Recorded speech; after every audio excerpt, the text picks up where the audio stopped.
Baik, sekarang kami akan menjelaskan tentang kode kami yang ada namanya utama.py. Nah, pertama sebelum login atau fungsi lain-lain, ada fungsi yang namanya load. Untuk fungsi load ini akan sebenarnya menerima satu input yaitu file yang ada semua CSV-CSV-nya. Dan juga di dekat file itu harus ada Python ini atau Python kodenya. Nah, untuk merun fungsi load dan fungsi seluruhnya, pertama harus dimasukkan dulu ke dalam terminal py, yaitu command Python.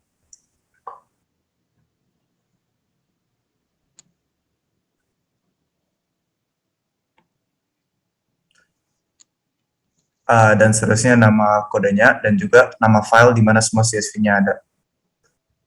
Seterusnya akan dimasukkan fungsi login. Ya, jadi setelah berhasil di-load, maka function pertama yang dimasukkan harusnya login. Misalnya function sign login akan memunculkan pesan bahwa Anda harus login terlebih dahulu untuk mengimplementasi sign login. Maka contohnya login.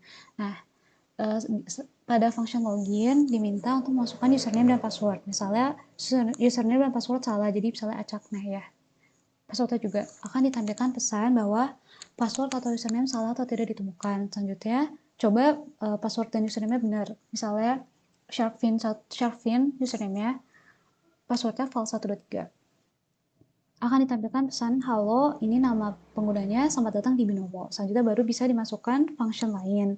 Nah, function ini juga disesuaikan dengan role user yang tadi dimasukkan. Ini misalnya admin hanya bisa mengakses fungsi admin. Tadi kan karena kita login sebagai admin, kita coba fungsi yang untuk user. Contohnya by game.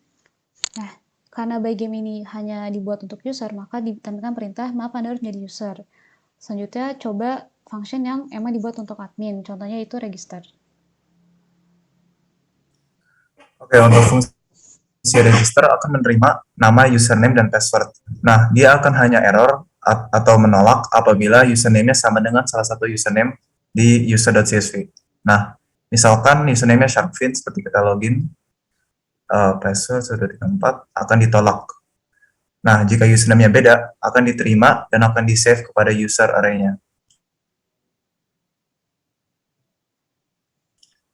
Nah, udah di-save.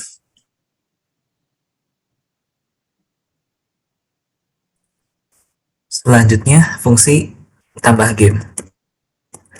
Di sini untuk menambah game di toko.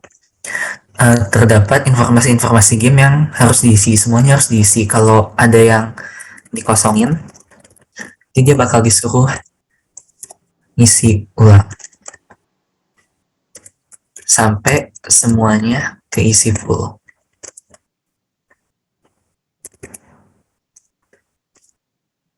Nah, ini gamenya udah ditambahin ke toko.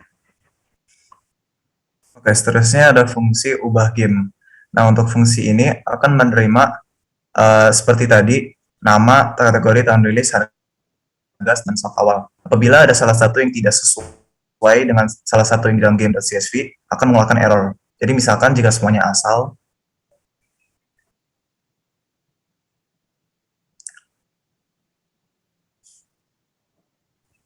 tidak akan ketemu game yang ingin diganti, sehingga ditanya lagi. Jika kita masukkan, misalkan tadi Genshin Impact,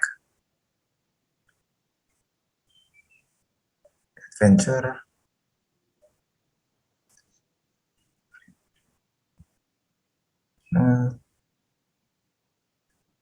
setelah itu akan ditanya apa yang ingin digantikan.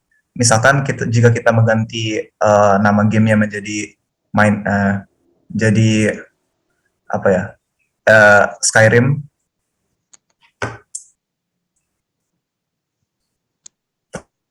terus kategorinya dikosongkan, tahun rilisnya dikosongkan, dan lainnya dikosongkan, maka hanya akan nama game yang diganti. Nah, ini bisa, setelah itu ada ubah stok juga. Karena tadi kita tidak bisa mengubah stok, di fungsi ini kami dapat mengubah stok. Di sini kami ditanyakan untuk ID gamenya. Nah, tadi ini game yang ketujuh yang dimasukkan, sehingga ID gamenya adalah game 007. Misalkan kami ingin menurunkan stoknya menjadi lebih kecil daripada 0. Jadi kita harus mengurangi dengan 300. Itu akan ditolak. Sehingga kita harus memasukkan ubah stok lagi. game 007, misalkan kita kurangi dengan 100. Nah, bisa dilihat bahwa stoknya memang berkurang menjadi 100 dan namanya juga Skyrim.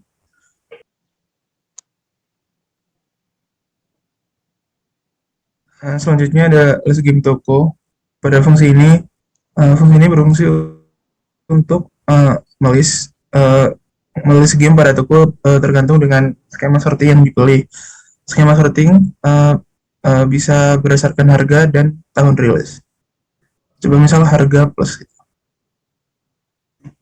Nah, di sini dapat dilihat bahwa game telah disort berdasarkan harga semakin kecil. Jika tahun plus, maka tahun rilis akan semakin kecil dan sebaliknya.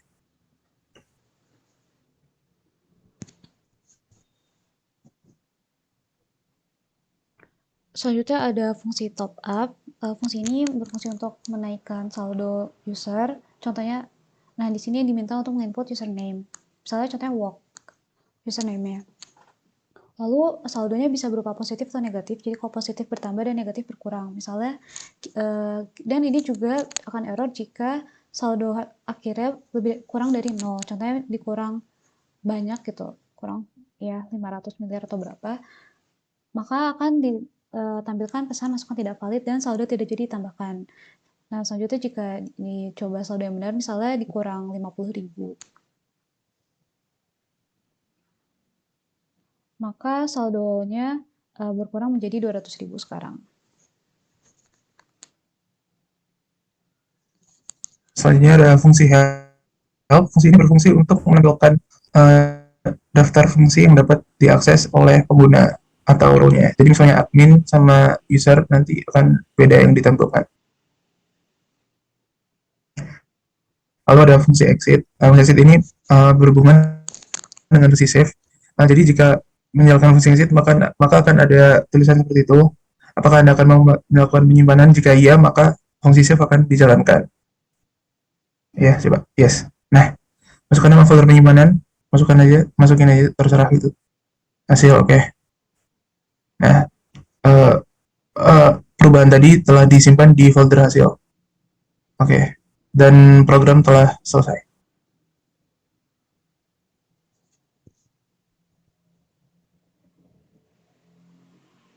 Dapat dilihat bahwa ada tambahan di array di file CSV user dan juga CSV game. Karena tadi ditambahkan di game dan register. Selanjutnya coba login untuk role lain. Kita mau coba login sebagai user.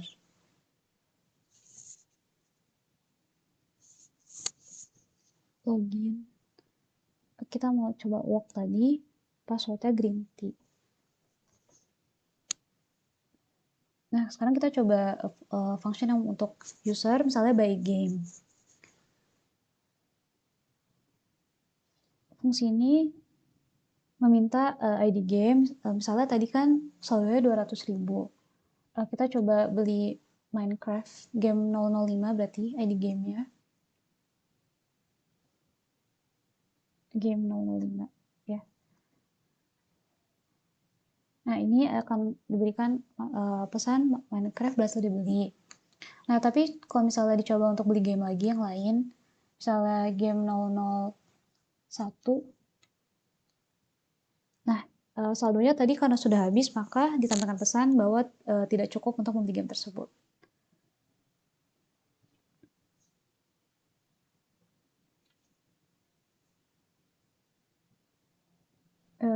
Ya, coba kalau misalnya yang 0 gitu, yang game 006.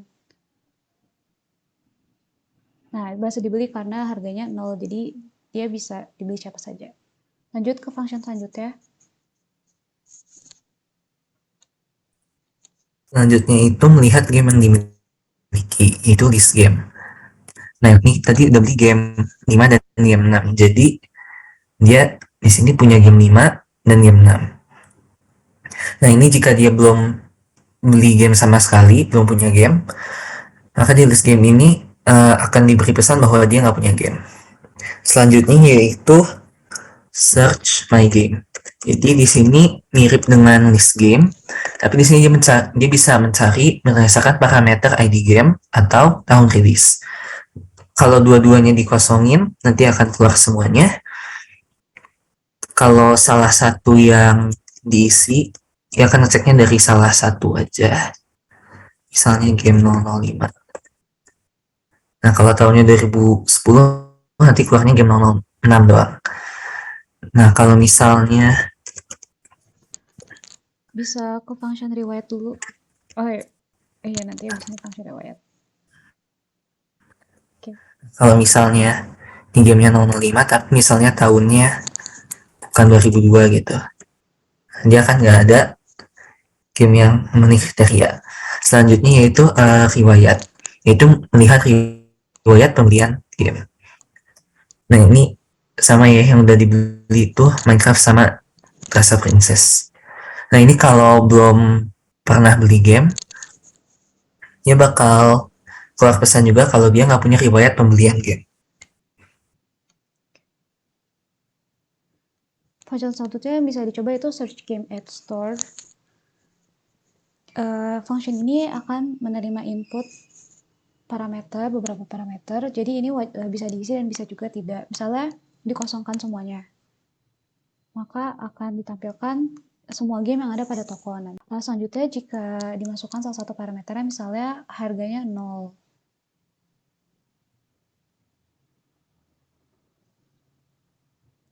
Maka akan ditampilkan game dengan yang harganya 0. Selanjutnya kalau misalnya ada yang tidak match, misalnya ID gamenya game 001 tapi harganya 0,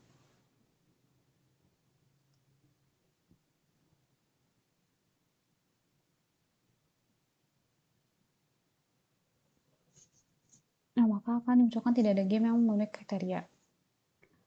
Bisa lanjut ke function selanjutnya.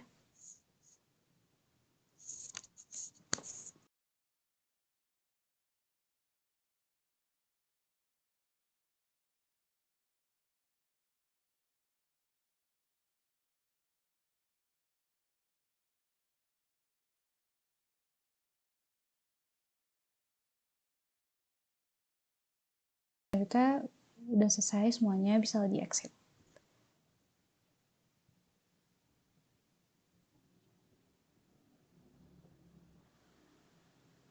Ini jika mau dicek lagi bisa dilihat bahwa riwayatnya bertambah ya, dan coba ke user sama kepemilikan juga, dan di user yang username tadi saldonya berubah jadi 0.